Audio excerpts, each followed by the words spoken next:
अजय के साथ दूसरी चैट हुई ना, फर्स्ट क्या हम तीनों का एक साथ था, फिर दूसरी बार हम तीनों एक साथ था, और एक ऑडियो था मेरा अजय का। अच्छा, ऑडियो था, एक था तो वो तो मैंने सुना है, वो सुना है मैंने। अच्छा, तीनों ने टी शर्ट पहनी है, मैंने ध्रुव वाली पीली वाली, और इन्होंने स्पाइडरमैन वाली, आपने हैरी पॉटर वाली। मल्टीवर्स हो गया ये तो। हाँ, बिना किसी प्लानिंग के। अनुपम सर का भी कुछ कह रहे थे के बारे में। अनुपम सर के सबसे बड़े फैन है बैठे हुए भाई।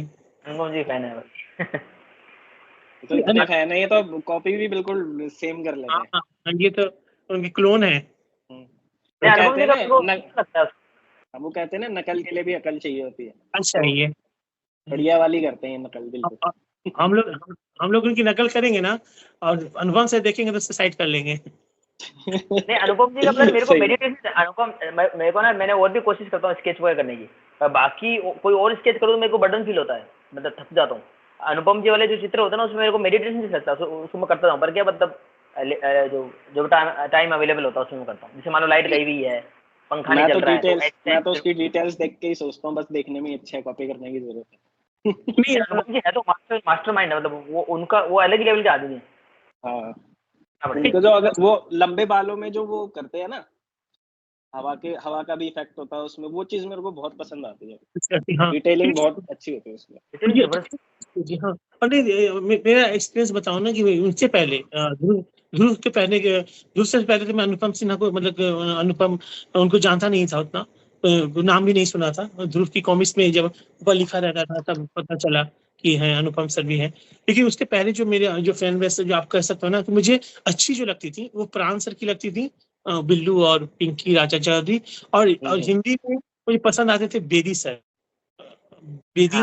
अच्छा, कांकेलाल। आपके उनकी जनरल में भी आर्ट होती थी, कॉमेडी वाली, उनकी जो बहुत सारी उन्होंने की, बहुत अच्छा वर्क किया है उन्होंने।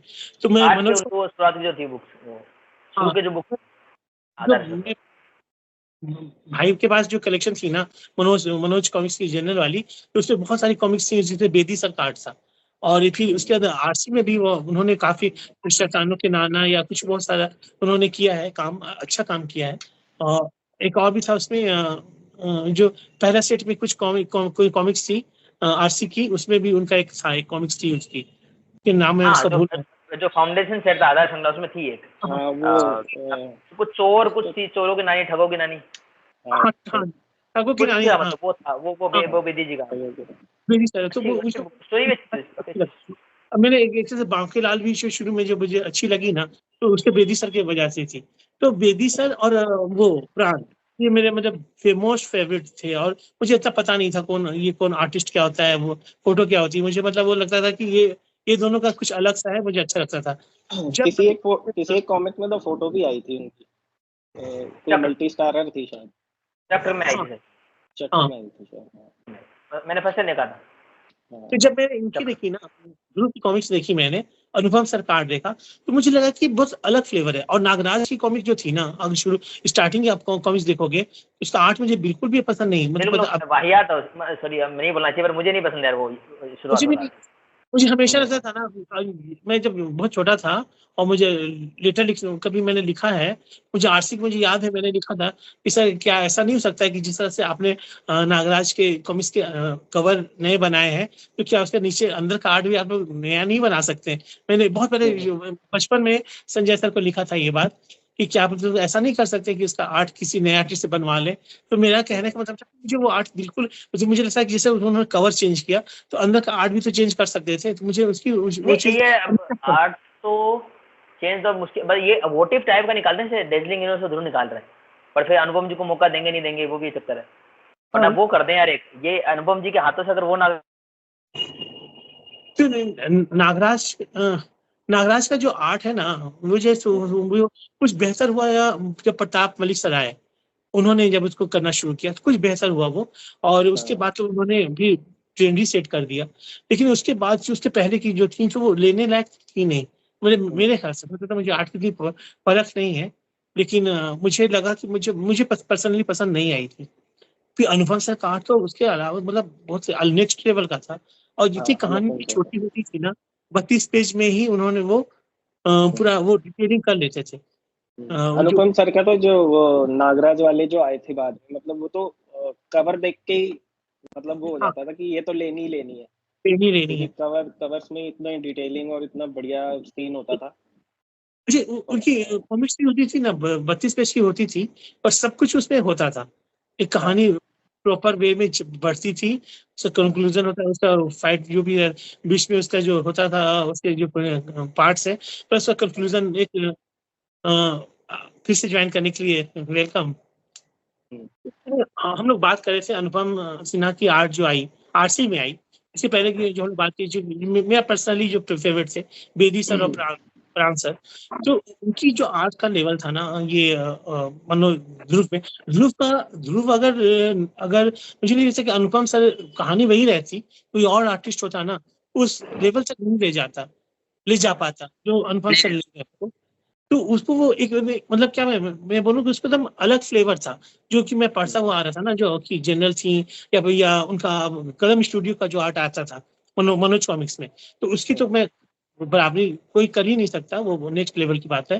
लेकिन उसके अलावा जो नॉर्मल कॉमिक्स में जो आर्ट आ रहा था ना, तो उन्होंने सेट किया, जो स्टैंडर्ड लगाया ध्रुव की कॉमिक्स के साथ, अनुभव सर ने, तो वो आज तक जो है, वो जो आरसी को वो जो पिकअप जो मिला, तो आप वो माने या नहीं माने, लेकिन वो अनुपम सिन्हा उसके बहुत बड़े जिम्मेदार हैं, जो उन्होंने उसको उस लेवल तक पहुंचा दिया। अभी आप देखो ना कि ध्रुव की कॉमिक्स मुझे अपना पर्सनल याद है कैलाश, क्योंकि हम लोग पापा को जो लिस्ट देता था ना मैं उनकी, ध्रुव की कॉमिक्स की या कुछ भी, तो आप यकीन मानो कि कई बार ऐसा होता था कि वो पापा जाते थे वहां, मतलब हाँ वो, और सब कॉमिक्स रहती थी, ध्रुव वाली नहीं रहती थी। और वो एक दो बार ऐसा हुआ है कि वो ले आए हैं, ध्रुव वाला नहीं, तो मैंने बोला कि नहीं, वो वही तो चाहिए थी, ये तो अलग वाली बात ही नहीं। तो उनका कहना मतलब कि वो शुरू से ध्रुव जब से आया है ना, तो ऐसे नहीं कि उसकी आपको स्टॉल पे मिल जाती थी बुक, नहीं मिलती थी। वो आते कि आपको होगा होगा मेरे साथ हुआ कि उसने बाद में पिकअप पकड़ा। ध्रुव के साथ ऐसा नहीं था, उन्होंने जिसने एक बार भी पढ़ी ध्रुव की कॉमिक्स, वो सेकंड कॉमिक्स की छोड़ता ही नहीं था। और ये चीज किसी के साथ, बाकी लाल के साथ नहीं हुई, क्योंकि हम लोग बचपन के में कभी कभी पापा के साथ में जाता था ना शॉप पर, तो मुझे इतना पता है, वो बाकी लाल के साथ वहां कॉमिक्स मिल जाती थी, और भी जो थी जनरल वाली वो भी मिल जाती थी, कभी कभी नागराज की भी पुरानी रिप्रिंट्स मिल जाती थी, ध्रुव की नहीं मिलती थी। सबसे बड़ी प्रॉब्लम यही होती थी हम लोग, तो उससे हम लोग को लगा जो कि ये ऐसे कुछ होता है। यही रीजन था कि मैंने कभी ध्रुव की जनरल कॉमिक्स पढ़ी नहीं, मतलब मेरे को तो इक्की दुक्की जो मिली 1997-8 की।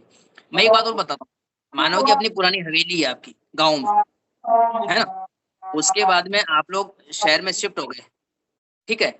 अब होगा क्या, शहर में शिफ्ट हुए तो फिर आपको मकान बनाना पड़ेगा अपना घर पे, भाई बाहर पहले आप गांव में पुराना मकान है, हवेली है, और आप शहर में शिफ्ट हो गए, अब आपको घर नया मकान बनाना पड़ेगा, आरओ लगाना पड़ेगा, एसी लगाना पड़ेगा। वो आप अपनी लाइफ जी रहे हो, नौकरी कर रहे हैं पापा, आप लोग अपनी लाइफ जी रहे हो और पढ़ाई कर रहे हो, ठीक है, अभी शादी वगैरह हो गई है, सब बच्चे हो गए। अब जो पुरानी हवेली है उसको मेंटेनेंस जरूरत होती है, बहुत सारा खर्चा लगता है, ठीक है। और अगर आपने मेंटेनेंस करा दी, खर्चा लगा दिया, तो भी उसमें कोई रहने को तैयार नहीं होता। रीजन क्योंकि वो गांव में है, वहाँ पे फिलहाल जॉब अपॉर्चुनिटी नहीं है, या आपके पापा की जॉब यहाँ पे, आपकी जॉब यहाँ पे, स्टडीज के लिए नहीं है, हॉस्पिटल्स नहीं है। अब कोई बंदा ये कहे कि यार आप लोगों ने ना यहाँ पे शहर में घर बनवा करके उस हवेली को बर्बाद कर दिया, बोले आप लोगों की वजह से ऐसा हुआ है, क्योंकि आपने ये महल बनाया, नया घर बनाया, इसमें आरओ लगाया, एसी लगाया, हॉस्पिटल में आप गए, आपने बच्चों की एडमिशन करा दी यहाँ पे पास वाले स्कूल में, और आप यहाँ पे जॉब कर रहे हो, जबकि आपको उसी हवेली में रहना चाहिए था, जबकि वो खराब हो गई। तो अब खराब होने का ब्लेम किस पर डाला इस घर पे। लेकिन अगर सच बताना, अगर ये घर नहीं भी आप बनाते, तो भी वो हवेली बिगड़ती कि नहीं बिगड़ती। ऐसा ही लोग ऐसा करते, अनुपम जी के पे करते ना, कि कई बार ये अनुपम जी ने बनाया नागराज को, तो क्या यार इन्होंने उसकी वो डेयरिंग छीन ली, या इसको थोड़ा सा वो बना दिया, या इसको राज बना दिया, इसको महानगर ले आए, थोड़ा सा बल के बना दिया। वो ये नहीं समझते कि अगर अनुपम जी नहीं होते ना, तो वो मामला वही रुक जाता।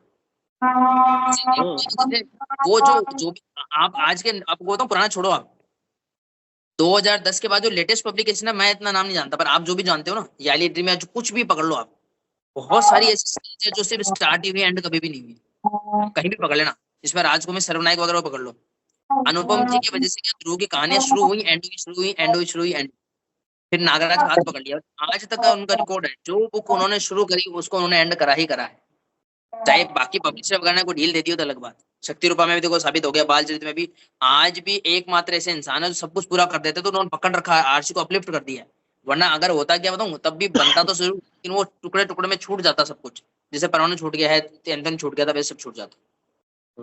हाँ, वही मैं वही कहना चाह रहा था कि उसने उन्होंने ध्रुव को, अभी बाद में नागराज को जो बूस्ट दिया ना, अब नागराज की जो सक्सेसफुल जो रही खजाना से जो उसका मेकओवर हुआ, मेकओवर मैं कहूंगा पूरी तरह से उन्होंने चेंज कर दिया। और उसके बाद जो उन्होंने नेक्स्ट लेवल पे ले गए खजाना के बाद, तो नागराज के आप पलट के उलट के उसको आप पीछे देख ही नहीं सकते हो। वो हम लोग ठीक है नॉस्टैल्जिया की वजह से हम लोग कुछ कॉमिक्स को याद कर सकते हैं, लेकिन बाद की जो उनकी 64 पेजेस की कॉमिक्स आई थी ना, वो डिजास्टर थी। मैंने कहा भी, तो तेंदु थी या फिर अदृश्य मानव थी, अदृश्य हत्यारा थी, उतनी चली नहीं थी, उतनी सक्सेसफुल नहीं रही थी वो। उसके पहले जो उनकी 32 पेजेस की आती थी ना, वो भी उन्हीं तक उनकी सक्सेस रही थी। उसके बाद वो चली नहीं, खास करके लास्ट में तो वो जो आई थी वो मिस्टर 420 हुआ। ध्रुव आई है ना, जो अनुपम जी की है ना, इसका जो हाँ। आर्ट है या इसका जो जिंगालू आया है, मैं अगर आपने पढ़ी तो नहीं होगी लेकिन आर्ट देखा होगा, मेरे को तो बिल्कुल भी इसका आर्ट कहीं कम नहीं लगा, मतलब बिल्कुल अच्छा लगा। इवन पुरानी जो प्रतिशोधी ज्वाला थी, मतलब मैं ऐसा बोल रहा हूँ कि आर्ट अच्छा लगा अभी मुझे, यूँ बोल रहा हूँ मैं। तो उनके आर्ट में डिटेलिंग होती है, एक लेवल होता है उनको, आपको पता होता है कि पहला पेज और लास्ट का पेज एक जैसा होगा, मतलब कैजुअलिटी नहीं होती उनके अकॉर्डिंग। अब हर समय का आर्ट तो वो अलग बनाएंगे, इसमें डाउट नहीं है। और कई लोग ऐसे बोल रहे हैं कि यार मेरे को ऐसा लगा कि भाई नए वाले में पुराने वाले बात नहीं रही, तो पुराना और नया तो एक जैसा तो कैसे हो जाएगा? नहीं, आप आपको क्रिटिसाइज करना है वो करेंगे ही। उसमें मुझे अब अच्छा लगा वो पर्सनली। क्योंकि वो क्रिटिसिज्म अब नहीं है, वो है ना, वो क्रिएटिव क्रिटिसिज्म तो नहीं है। अब मुझे वो कैसी बात हो जाती है कि मुझे अब एक को टारगेट करना है तो करना है। अब मुझे उसका कुछ भी अच्छा नहीं लगेगा, ना उसका सांस लेना तक मुझे पसंद नहीं आएगा। या अब यहाँ तक कि अगर वो बंदा मरेगा भी ना, तो मैं सोचेगा ये मर ऐसे क्यों रहा है, इसको मरना भी इस टाइप से चाहिए था, वो बात हो जाती है। अब इस टाइप को करना ही करना है किसी भी हाल में, तो वहां पे आप उसको कुछ नहीं कर सकते हो। लेकिन ईमानदारी से अगर कहूँ तो जो भी है अप डाउन होते रहते हैं किसी भी आर्टिस्ट की जिंदगी में, तो उसमें लेकिन आप उनके आर्ट पर उंगली उठा नहीं सकते हो। वो अभी भी बहुत बेहतर काम कर रहे हैं। और सबसे अभी वो है ना, वो क्या, मैं नहीं बोलना चाहूंगा किसी का नाम, लेकिन वो है ना अभी भी वो शेप में बस क्या कहते हैं उसको, बिना नाक मुंह के बनाए हुए आदमी को नहीं यूज कर रहे हैं।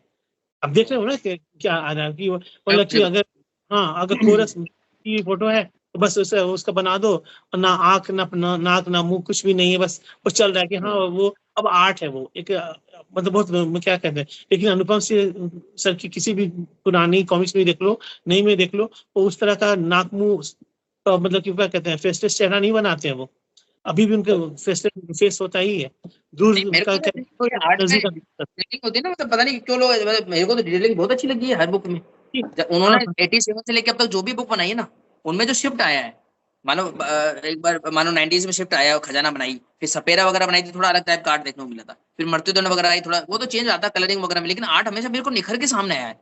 त्रिफला सही का जो बात। कवर था, बुरा लग सकता है, त्रिफला का जो नहीं, आर्ट था, या जैसे यूनिवर्स में ध्रुव का आर्ट है, शक्तिरों का भाई आर्ट अच्छा ही है, क्या दिक्कत है इसके अंदर? बालचीत का आर्ट बहुत अच्छा है। नहीं वो तो आर्ट में डिटेलिंग ऐंटी हुई है, कम तो कुछ हुआ नहीं। मुझे भी वही कहना है कि वो अब उसको वो एक लॉबी है, एक होता है ना, एक लॉबी होती है जो वर्क करती है, जो कभी किसी पब्लिशर को टारगेट कर लेती है, कभी किसी आर्टिस्ट को टारगेट कर लेती है। वो यहाँ भी है, वो फिल्म इंडस्ट्री में है, वो कॉमिक्स इंडस्ट्री में भी है। आप उनसे आप कभी भी आप किसी की तारीफ तो नहीं सुनोगे। वो बस वो खोलते ही है बस एफबी पर किसी ना किसी को टारगेट करने के लिए, तो उनका आप और कुछ मैं कर नहीं सकते। अनुपम अब जी है ना, एक इसमें नेशनल एक ये ट्रेजर भी है, चीज थी। आज से कभी वो नहीं रहेंगे ना, मे बी हम भी नहीं रहेंगे काफी साल बाद, वो एक लेजेंड माने जाएंगे, उनको उनका एक कॉन्ट्रीब्यूशन हो जाएगा। देख लेना, मतलब ये अभी लोग याद करेंगे उनको प्राण जी। देखा था कि अनुपम सर रहे ना रहे, उनकी नागायन और बालचरित, इस दोनों को इस सीरीज की वजह से वो उन्होंने ऑलरेडी मतलब क्या कहें, उनको स्टैंडर्ड जो उन्होंने सेट किया है ना, वो ऑलरेडी उनको याद किया जाएगा। नई जनरेशन भी जो आएगी या कभी भी आरसी की जो नागायण भी को है। स्टार्ट करना है ना, स्टार्ट तो आप कोई भी कर सकता था, लेकिन नागायण को बना करके एंड कर देना ना, ये बहुत टफ काम मुझे अब लग रहा है, मुझे पहले नहीं लगता था। अब मैं जब अब डिफरेंट पब्लिकेशन को ट्राई कर रहा हूँ, मुझे समझ में आ रहा है। अभी आप देख रहे हैं सर्वनायक के साथ क्या हुआ।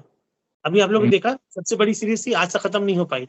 तो आप किसी स्ट्रीट को शुरू करना आसान है, उसको फिनिश करना मुश्किल है। अगर पकड़ोगे ना, अगर आप ईमानदारी से कह लेना, ये कोई और करता रहता अगर ये बाल चरित्र और नागायन, ये अभी तक कहानी झूलती रहती, नहीं हो पाती। ऐसी एडवर्स कंडीशन पूरी कर दी।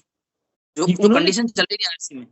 चल रही, उन्होंने पूरा एक इतना मतलब लॉन्ग सीरीज को जितने पार्ट में 6 पार्ट में, वो भी बड़े-बड़े पार्ट में उन्होंने फिनिश किया। नागायन को भी 13-14 सॉरी 9 पार्ट, नागायन के भी 9 पार्ट आए। शुरू में 4 या 5 आने वाला था, उसके बाद खींच गया। तो मैं कह रहा कि वही आप वो भी मान लो उसमें 13-14 हो ही गए।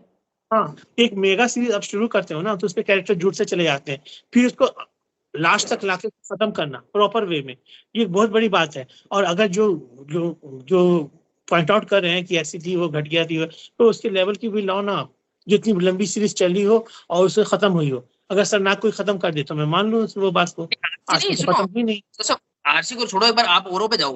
वो जो रामायण एडी थी ना, एडी करके रामायण एडी आई थी, या अभी जो ड्रेकुला वगैरह आ रही है, कोई भी चीज है, मतलब अभी विमानिका की मैंने एक रामायण एक पहली बुक उठाई थी। हाँ, इसके हाँ। पहले जो प्रिंस रामा थी कैंप फायर में, मतलब आप किसी भी लेकिन पकड़ो, कोई भी सीरीज एंड होती ही नहीं है। नहीं हो पाती है। ये बताऊं, जो लेजेंड है, एक तो अनुपम जी लेजेंड है, एक प्राण जी लेजेंड है, बेदिया, एक कदम साहब लेजेंड है। रामायण इन अमर चित्रकथा कंप्लीट है, महाभारत इन अमर चित्रकथा कंप्लीट 60s में। मतलब आज कोई कंप्लीट करके दिखाओ आप ना, आरसी को नहीं, किसी को ही पकड़ो आप, कितनी रामायण मिल जाएगी। रामायण एडी, प्रिंस राम वाली, ये जो विमानिका वाली लोग बना देते हैं, पहला पार्ट भेज देते हैं, पार्ट खत्म और नहीं होती। क्रिटिसिज्म का मैं एक ये पॉइंट भी बोलना मुझे लगता चाहूंगा। नहीं कुछ। सॉरी। क्रिटिसिज्म जो ये हो रहा है कि यार ऐसा है या वैसा है। अब जिसको करना है वो तो देखो करेगा, क्योंकि पहले ये तब भी हो रहा था जब ये सीरीज स्टार्ट भी नहीं हो रही थी। सब लोग यही कह रहे थे ना, कब होगी कब होगी। मतलब पहले तो क्रिटिसाइज करते हैं कि कब होगी, ये इनसे होगी नहीं, ये नहीं होगा, वो नहीं होगा। अब जो जरूर चीज आ भी रही है, हाँ अब आ रही भी है, और मतलब ऐसा भी नहीं है कि कुछ खराब आ रहा है, सही आ रहा है उसके हिसाब से, तो स्टोरी के हिसाब से। अब एक ही कॉमिक में अगर पूरा एंड कर देगा यार, ये मैं आर्टिस्ट भी, कैसे रोक होगा के वो? बोलना बोल दिया ये, मतलब ये पक्का श्योर है कि 16 कॉमिक्स आएंगी, वो एक पार्ट में एंड होंगी, कितनी अच्छी बात है। वरना आदमी लालच करके उसको पार्ट्स भी कर सकता था। मतलब इन्होंने ये तो अच्छी वही एक तो बहुत पॉजिटिव वही चीज मैं रखी कि जिंगालो एक में एंड होगा, महामानव एक में एंड होगा, प्रतिशोध की ज्वाला जो है ना, वो एक में एक एंड तरह होगी। से वन शॉट भी हो गई ना वो, देखा जाए तो बहुत बढ़िया यार, बहुत बढ़िया चीज आ रही है। वन शॉट भी हो गई, और जो नेक्स्ट होगी उसके लिए भी मतलब एक वो हो जाएगा, मसाला मिल जाएगा कि हाँ भाई इसके नेक्स्ट में ये होगा। ये होने वाला है। तो वही जो पहले 32 पेजेस की में आता था पहले, तो तभी तो लोगों में वो होता था ना, इंटरेस्ट और बढ़ता था। हाँ, मैं ऐसा बोला, नेक्स्ट में आपकी जो अभी बुक आती है ना, कोई भी अगर इंस्पेक्टर स्टीलो एंथोनी की भी शुरू करेंगे ना, संजय गुप्ता जी, मनोज गुप्ता जी, वो होती है महागाथा। एक हाँ। कॉमिक्स बनेगी, वो महागाथा ही बनेगी। और एक एक पार्ट में कोई एक भी कॉमिक्स खत्म हो ही नहीं सकती, चाहे वो आजादी सेना कौन सी थी, वो आजादी की ज्वाला, अश्व सम्राट बाकीलाल, जो भी आई है, मैं कौन सी थी, एक ट्रैप। इस कंडीशन में, आज की कंडीशन में जो कंडीशन चल रही है, एक छोटे से कॉन्सेप्ट से लोग बहुत सारे पार्ट निकाल के पैसा कमा सकते हैं, पैसा छाप सकते हैं, हाँ, आपको हाँ। दूसरे पार्ट के लिए डेस्परेट कर सकते हैं। इस जमाने में ये बहुत बोल्ड डिसीजन है, 16 बुक्स लाना और एक बुक को एक में खत्म कर देना। एक मतलब ये भी बहुत करेजियस डिसीजन लिया होगा, चाहे मनोज जी ने लिया होगा, चाहे अनुपम जी ने लिया होगा। हाँ, तो वही प्लानिंग जो रही होगी ना उस हिसाब से कि वो पर कर देंगे। कॉमिक्स में ये नहीं सीन नहीं, रहेंगे, प्लानिंग और तो ये उन्होंने भी करी है ना। प्लानिंग ने तो जैसे नहीं, मैं बोल उनकी ही प्लानिंग तो बीच में चेंज हो गई ना, जैसे एक पार्ट की हाँ, 160, फिर उसको नाग प्रलय में 32 पेज 128 पेज में करा, फिर उसके हाँ, और टुकड़े कर दिए, नाग प्रलय नाग प्रलो, बाकी को कुछ पता नहीं। तो प्लानिंग तो टूट भी जाती है ना, लेकिन उसमें हाँ, कायम रहना। प्लानिंग उन्होंने तो कर बीच में चेंज कर दी ना प्लानिंग। अच्छा हाँ, देखिए, प्लानिंग अभी कर सकते हो आप। आपके हाथ अच्छा में ना, इसके जिंगालो पार्ट 1, जिंगालो पार्ट 2, मामानो पार्ट 1, मामानो पार्ट 2, कौन रोक रहा है? कोई रोक सकता है? अभी भी कैलाश जो अभी जो स्थिति जो बनी हुई थी, जो आरसी का टूटना हुआ या टूटना नहीं हुआ, उसके बाद में भी तो आप देखो कि शक्ति रूपा ही एक आई थी ना। 3 जो 100 कॉमिक्स के 100 पेज के आसपास में 300 प्लस की कॉमिक्स जो सीरीज थी, शक्ति रूपा जैसा तो कोई अभी तक आया नहीं है। जो भी जो कंप्लीट हुआ वो भी अनुपम सर के मतलब के पास में है। तो वही मैं कह रहा कि जो लंबी सीरीज है ना, जितनी भी, सिवाय उस आदमी के कोई हैंडल कर ही नहीं सकता है। अनुपम जी के अलावा कोई सीरीज को कंप्लीट नहीं कर सकता। कर सकता है। 90 पेजेस को, अच्छा सुनो, जब ये विभाजन हो रहा था तब वो सोचो, वो पेंसिलिंग में व्यस्त थे, उन्होंने टेंशन नहीं लिया कि क्या होगा, क्या? छपेगी कि हाँ, नहीं छपेगी। सही जब सही बात। शक्ति रूपा ना, वो उस समय देखो बेचारे, उनकी नागायण कोई नहीं छाप रहा था, 3 बना के छोड़ दी ना, उनके कोई शक्ति रूपा छाप रहा था। उनका काम लोगों ने करा करा के छोड़ दिया, छापना बंद कर दिया, एक नेगेटिव वाइब आ गई थी। मतलब अनुपम जी के कम से कम 7-8 बुक्स नहीं छपी, लंबा गैप आ गया 18 के बाद में, फिर सीधे सर्वसत्र आई थी 2018 में, बालचरित आई थी, एंड गेम 2018 में एंड गेम आई। हाँ, 21वीं बाल से सर्वसत्र आई थी, नई की बात करें तो ये गैप में इंसान कितना डिप्रेशन में जा सकता था। कि यार मैं काम कर रहा हूँ, कोई उसको छाप नहीं रहा है, मेहनत कर रहा हूँ, और ऊपर से नेगेटिव वो एनवायरनमेंट जो मैंने अब देखा, मुझे नहीं पता था पहले फेसबुक की, वो जो नेगेटिव वाइब बन रही थी, वो बहुत जबरदस्त कम करा। मतलब 21 के बाद तो अनुपम जी छा गए, सर्वसत्र की पूरी कर दी, शक्ति रूपा आ गई, एक सर्व समर में उनका आर्ट आ गया था शायद किसी में, मतलब बहुत कुछ आ गया था। मतलब अनुपम जी बस एक नागराज की भी एक आई थी, कौन सी एक आई थी जो, आई थी ना? नहीं एक आई थी ना, शीलभंग तो मेन थी उनकी, जो भी रिसेंटली देखा जाए तो महागायन, शीलभंग, सर्प सत्र, शक्ति रूपा, डेजलिंग यूनिवर्स ध्रुव, और इतने सारे पार्ट्स उनके बना करके बहुत सारा आर्ट हो जाता है अगर इसको आप एक इकट्ठा करो तो। सेतुबंध का कुछ ऐड भी आ गया था उसमें, नेक्स्ट पार्ट का कुछ शेयर किया था मनोज सर। हाँ, क्या कुछ था, मतलब शीलभंग का कुछ था, स्केच था कुछ। वही मैं कहना चाह रहा, जो स्टोरी टेलिंग होती है ना, जैसे आपको पता है कि हम लोग, मैं बताया भी था कि हम लोग वहाँ एक फोरम के लिए हम लोग स्टोरी लिख रहे थे। क्या होता है ना कि जब आप कुछ कैरेक्टर आप बनाते हो तो उसको आप ले जाओ, उसको डेवलपमेंट उसमें कैरेक्टर से जुड़ती जाती हैं, बहुत सारे इंसिडेंट्स उसके साथ आते हैं और नए नए कैरेक्टर ऐड हो जाते हैं। कहानी जब टिक जाती है ना, सब कुछ सही लगता है और उसमें आपको इतने चीज आपको ऐड करने का दिल करता है, ये भी कर लो वो भी कर लो। लेकिन सबसे मुश्किल क्या होती है कि अब कहानी खत्म कैसे, वो जो कैरेक्टर चले जाते हैं ना, बहुत सारे बिखर जाते हैं, तो उसके बाद इंसिडेंट्स इतने सारे हो जाते हैं कि अब को जब प्रॉपर एंडिंग के जाते हैं ना, उस टाइम आर्टिस्ट जो राइटर होता है सबसे ज्यादा कंफ्यूज रहता है, उसको पता ही नहीं चलता है कि कौन सा पार्ट कैसे ले जाना है। वो कंक्लूजन होता है, सबसे टफ जॉब है। और कहानी स्टार्ट करना, कहानी को डेवलप करना बहुत आसान है, उसको खत्म करना सबसे मुश्किल है। और ये चीज अब जितना भी कोई भी क्रिटिसाइज कर ले नहीं कर ले, अनुपम सर इसको आता है क्योंकि कंक्लूड उसको कैसे करना है। आप चाहे उसकी एंडिंग को आप 10 तरह से क्रिटिसाइज कर लो, ऐसे हुआ वैसे हुआ, लेकिन उन्होंने किया, वो खत्म हुई, आपको पसंद है। मैं जब नगान पढ़ रहा था ना, मैंने शुरुआत पढ़ी, मेरा खुद का दिमाग घूम गया। होता ना वो श्वेता मम्मी बनी हुई है, पता नहीं क्या क्या हो रहा है, नक्षत्र आ रहा है, मैंने कहा मैं खुद टेंशन में आ गया था, मुझे ये इतना फैल गया रहता, ये सिमटेगा कैसे। और एक बात तो हैरी पॉटर का मैं एक इसमें ऐड कर देता हूँ, एक बार जब हैरी पॉटर की जब सीरीज एंड हो रही थी ना, उसमें मतलब आपको पता है हैरी पॉटर कैसे एंड हुई थी, उसमें जब डंबलडोर का था ना कि वो उनकी डेथ होने वाली थी, हाफ ब्लड ट्रांसफर, तो का कुछ डंबलडोर और हैरी पॉटर के कन्वर्सेशन ना बहुत विजडम वाले होते थे, मतलब अगर आप उसको सुनो तो उन्होंने बोला था कि वो हैरी बहुत कंसर्न था कि आप तो इतने वो हो तो क्यों नहीं हम चीजों रोक सकते, आपका किसी का मरना जरूरी है क्या।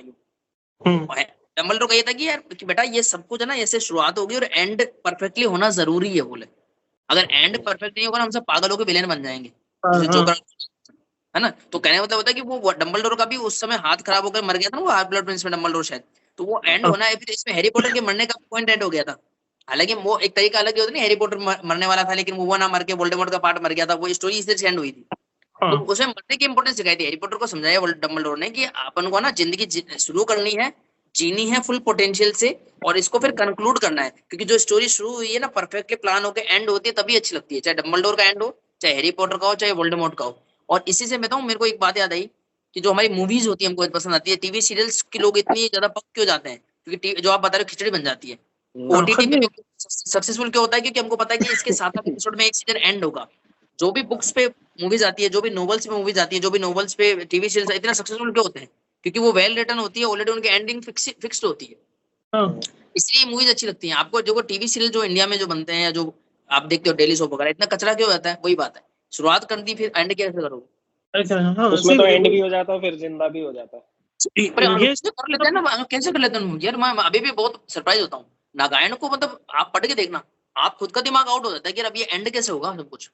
नहीं आपको भी है ना, नागायण जो पूरी तरह से रामायण पे ये थी, उसका मतलब क्या कैसे उससे अडॉप्ट की गई थी। और रामायण इतना विस्तृत वो महाकाव्य है कि उसको लेना ना, उसको भी कन्वर्ट करना अलग स्टोरी में बहुत टफ जॉब है। अगर आप आदिपुरुष का उदाहरण आपके सामने है, क्या हुआ, इतना सारे लोग थे, इतना करोड़ों रुपया लगा हुआ था, फिल्म का क्या हाल हुआ। तो आप कह नहीं सकते कि आपके पास टीम होगी तो आप किसी चीज को आसानी से पिकअप कर लोगे। रामायण के साथ बहुत उस चीज को लेकर चलना और उसको लास्ट में खत्म करना प्रॉपर वे में बहुत बड़ी बात थी। तो नगायन तो में काफी नगायन और वो जो भी इनकी बाल चरित्र, ये 2 सीरीज की वजह से आप हमेशा अनुभव को भूल नहीं सकते। ध्रुव और नागराज का इधर खजाना, खैर खजाना को तो मैं नहीं है, खानदान है, मतलब अनुपम जी षड्यंत्र है क्या नहीं, अनुपम जी ने खजाना भी जो शुरुआत हुई थी तो किसी को उम्मीद कहाँ थी, शाकुरा का चक्रव्यूह से किसी को लगा था कि ऐसा वो मतलब हिस्ट्री क्रिएट कर देगी, नहीं ईमानदारी से कह रहा हूँ ना, मुझे बस सरप्राइज हुआ था शाकुरा का चक्रव्यूह आया, जो अनुपम सर का आर्ट आया उसमें, तो मुझे ये सब कुछ पता नहीं था कि स्टोरी ऐसी अब उनके हैंड ओवर हो गई है या वो उसको हैंड, मुझे लगा था कि 1 या 2 कॉमिक्स की सीरीज होगी जैसे होती है, लेकिन वो पता ही नहीं चला कि कैसे वो 5 में बदल गई, 5 कॉमिक्स उसमें आई और फिर उसमें हिस्ट्री सेट कर दी, नागराज को एकदम नेक्स्ट लेवल पर ले गए वो। तो आर्टिस्ट है ना, तो उसको कदर करना सीखिए, उसने पास्ट में जो किया है ना, हो सकता है अप डाउन होता रहता है, लेकिन हमेशा के लिए आप उसको फिनिश नहीं मान सकते कि अब उसके बाद खत्म हो गया, उसने पहले भी किया वो आगे भी करेगा। कलाम जैसे हैं वो। अरे अब शाहरुख खान से आप हमेशा डीडीएलजे की उम्मीद मत रख सकते, नहीं कर सकते आप, क्योंकि हर फिल्म डीडीएलजे हो जाएगी, लेकिन शाहरुख खान है, वो कहीं परफॉर्मेंस अप होगी, कहीं डाउन होगी, और कहीं भी वो जवान जैसी परफॉर्मेंस से कम बैक भी कर जाएंगे, तो वो आप कह सकते हैं कि आर्टिस्ट का अप डाउन होता है, लेकिन उसको अगर अपना टैलेंट पता है ना, उसको अपनी अपना आर्ट पता है, तो कभी भी बाउंस बैक करेगा। तो अनुपम सर के साथ वही है कि वो जानते हैं अपना काम, इसलिए उनके साथ आप उसको फिनिश नहीं मान, तो जो भी उनको क्रिटिसाइज करते हैं उस चीज पे थोड़ा से रूड हो गए, मुझे नहीं लगता है, काम को आपको करना चाहिए, अच्छी बात है, लेकिन थोड़ा से मुझे रूडनेस के साथ लगती है कि आप उनको जिस तरह से वर्डिंग देते हैं या कुछ भी मुझे तो लगता है ना क्रिटिसाइज उसको ही करना चाहिए कि उसके काम को आप अगर बेटर कर सकते हो, आप उससे बेटर कर सकते हो, तभी आपको क्रिटिसाइज करना चाहिए किसी को। करना चाहिए। 10% भी अगर कर सकते हो तो मैं मानूं। जो हमारे आदरणीय अब्दुल कलाम जी थे, पता वो अपना काम करते करते दुनिया से गए, आपको शायद पता होगा, वो अपना लेक्चर डिलीवर करते करते दुनिया से ले गए। अमिताभ बच्चन जी के साथ भी यही होगा, देखना, वो भी लेजेंड है। शाहरुख खान भी है, चाहे अनुपम सिन्हा जी भी, देखना ये तो हमको देते ही जाएंगे, देखना ये कभी खत्म नहीं होने वाला। तो ये अब जो ना, जो रेस्पेक्ट इंसान की ना एक उम्र होती है, उसकी कदर होती है, उसकी रेस्पेक्ट होती है। अपन कैसे मुंह उठा के कुछ भी बोल सकते हैं, मतलब अनुपम जी का लेवल अचीव करना, वो अब ऐसे छोटे छोटे दो लड़के आते हैं ना, जो कैसे बस तूने कुछ भी बोल दिया तो बोले, सोचते लोग कि क्या है, किसने क्या काम किया क्या नहीं किया, बस वो जो है साहब वही रहता अब कंप्लीट करें। हाँ ठीक है, कंप्लीट है। करते हैं, मुझे भी जाना है। 2 वीडियोस हो जाएंगी। ठीक है, ठीक है भाई, बात करके अच्छा लगा। ठीक है, फिर मिलते हैं बाद में। ठीक है, ओके। चलिए।